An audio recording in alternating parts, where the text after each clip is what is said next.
Good evening, friends, and welcome to our nightly meditation practice. As we do each night, we will begin by paying homage to the Buddha. Namo tassa bhagavato arahato samma sambuddhassa. Namo tassa bhagavato arahato samma sambuddhassa. Namo tassa bhagavato arahato samma sambuddhassa. Again, thank you for joining me, friends, for a little meditation tonight. Prior to our meditation beginning, I decided I wanted to read a little bit from the Hsin Hsin Ming. It's a set of poems that were written by the third Chan patriarch in China.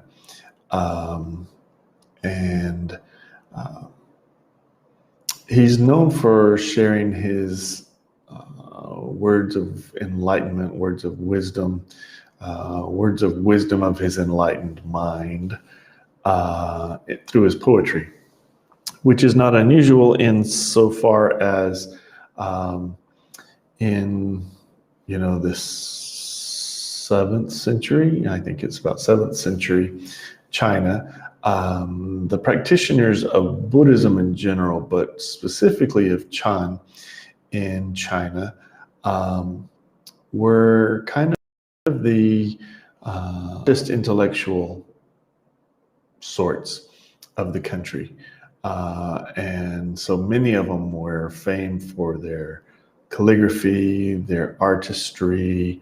They were the artists, the bohemians of their time, so to speak.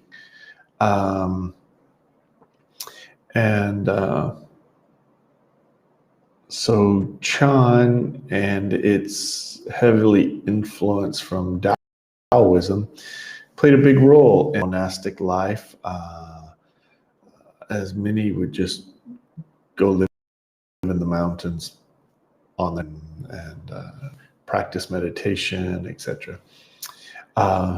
Anyway, so I wanted to share with you a little bit of his writing for two reasons. One, it's very astute in a dharmic sense, but it's also heavily influenced by Taoism.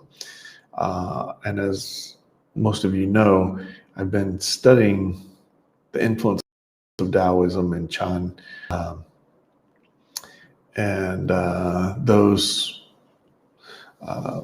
overlapping concentric circles of influence between Taoism and Buddhism, as it would have come from India, and then how they made the teachings of the Buddha and the Dharma, they made them suitable to Chinese culture, Chinese intellectual circles, etc. So anyway, without going further into that and boring anyone, I do want to share with you a little bit from the Hsin Hsin Ming. Yeah.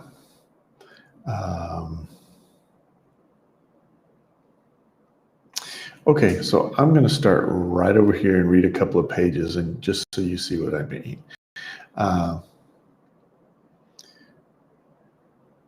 Actually, I'm going to go back a little page here. We're going to start here with the Great. Okay.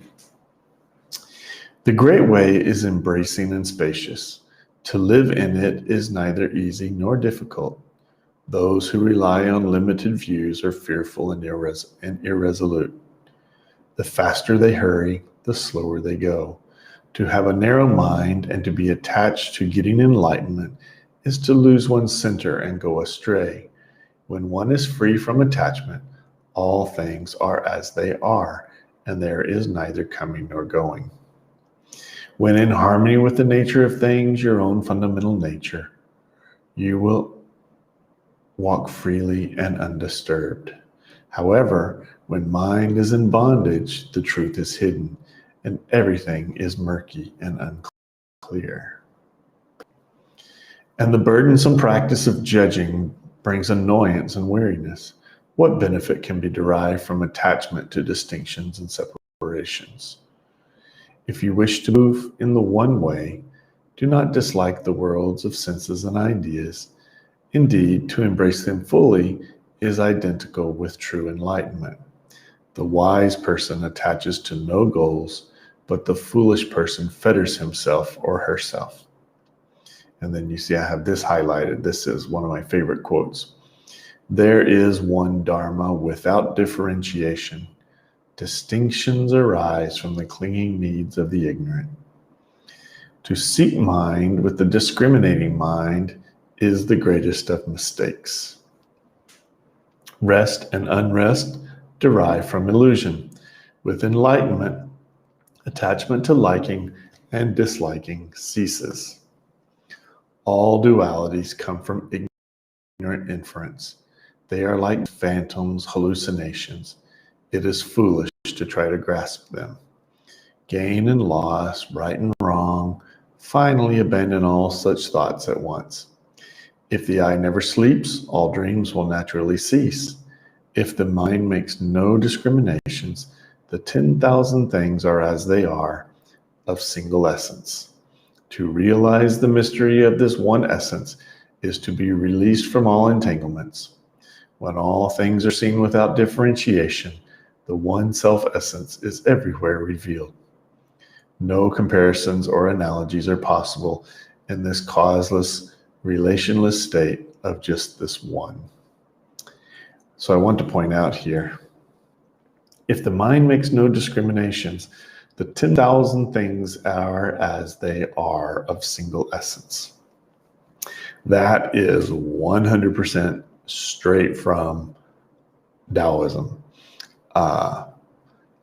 In Taoism, there is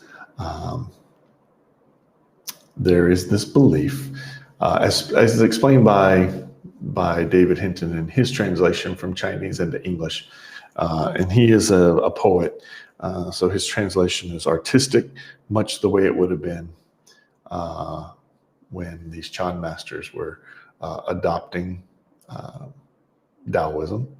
But anyway, he explains that in Taoism, there is presence and absence, and all things in the cosmos, which are described in presence as the 10,000 things.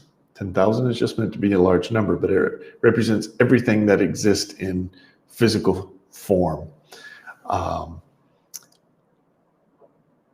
Those things all spring forth from absence.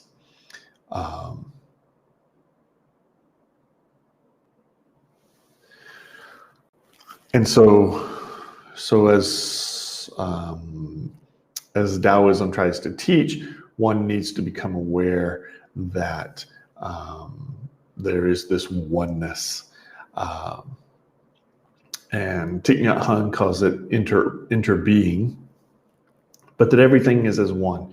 All things are related. All things spring forth from absence. All things are in presence. And so here, when Hsin Hsin, the third Chan patriarch, was writing, he's writing his Taoist understanding of his Taoist ontological understanding of the way things are. And that's what he means by if the mind makes no discriminations, the 10,000 things are as they are of single essence. They all just exist as one thing springing forth out of absence. And that's to realize that's here where he says to realize the mystery of this one essence, meaning that oneness, that all things are interconnected.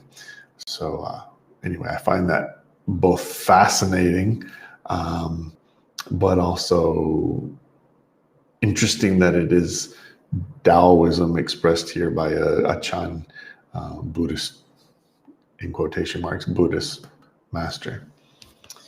And so he goes on just a little bit. I won't read much more, but when movement stops, there is no movement. And when no movement, there is no stopping. When such dualities cease to exist, oneness itself cannot exist.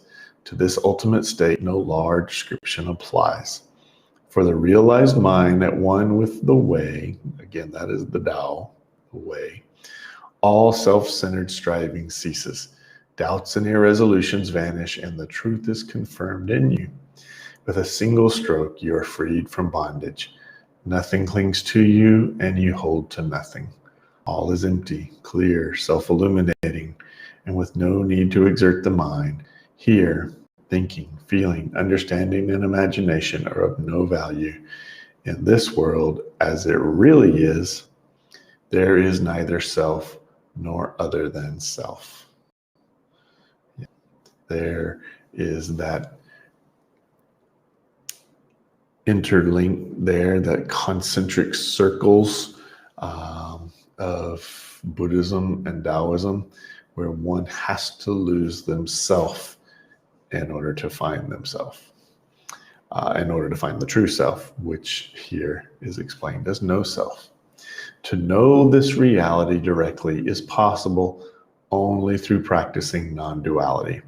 And when you live this non-separation, all things manifest the one, and nothing is excluded. Whoever comes to enlightenment, no matter when or where, realizes personally this fundamental source. This Dharma truth has nothing to do with big or small, with time and space. Here, a single thought is as 10,000 years. Not here, not there, but everywhere, always right before your eyes. Infinitely large and infinitely small, no difference. For definitions are irrelevant and no boundaries can be discerned. So I'm going to stop there. But I find his teachings through his artistry to be truly fascinating, as they are perfect examples to me of the strength of Taoism in Chan tradition, but also where those Chan teachings of Taoism overlap with Buddhism. You see where they're different, but you can also see where they overlap. And I find that fascinating. And it was initially very difficult for me to comprehend and to swallow. But I've come to really respect it and find it something worthwhile, worth studying, and worth contemplating in my thoughts, being no thought, if possible, while I meditate. So, I just wanted to share those words with you. I read that some months ago, after I'd first read the quote that there is only one Dharma. The differentiations only come from the needs of the ignorant, or the clinging needs of the ignorant, as that translation goes. And so I bought the small book from on my Kindle reader so I could read it, the whole thing. And it is a short, relatively short, few dozen pages of his poetry, but very interesting and very instructive as one leads a life of meditation and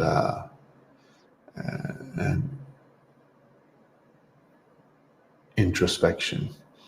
So I hope that was of some value to you, and gives you something that you might decide you want to read and study a little bit deeper. So with that, we will move to our meditation practice.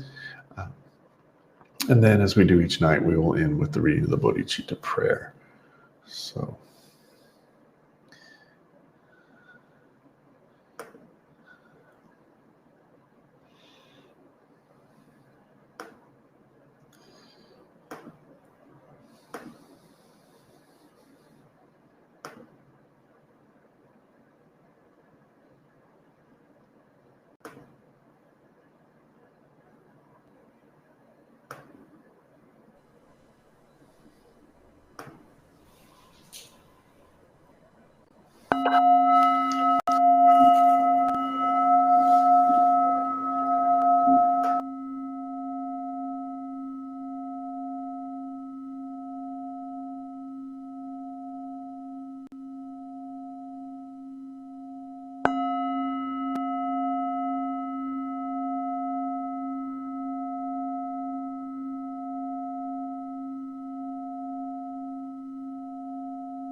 So thank you for meditating with me tonight.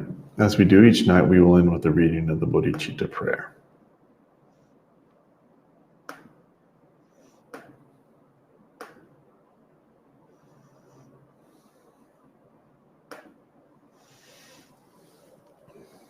The Bodhicitta prayer. With a wish to free all beings, I shall always go for refuge to the Buddha, Dharma, and Sangha until I reach full enlightenment. Enthused by wisdom and compassion, today in the Buddha's presence, I generate the mind for full awakening, for the benefit of all sentient beings. As long as space remains, as long as sentient beings remain, until then may I too remain and dispel the miseries of the world. Again, thank you for meditating with me tonight, and I hope I'll see you again tomorrow night, and have a good evening. Good night.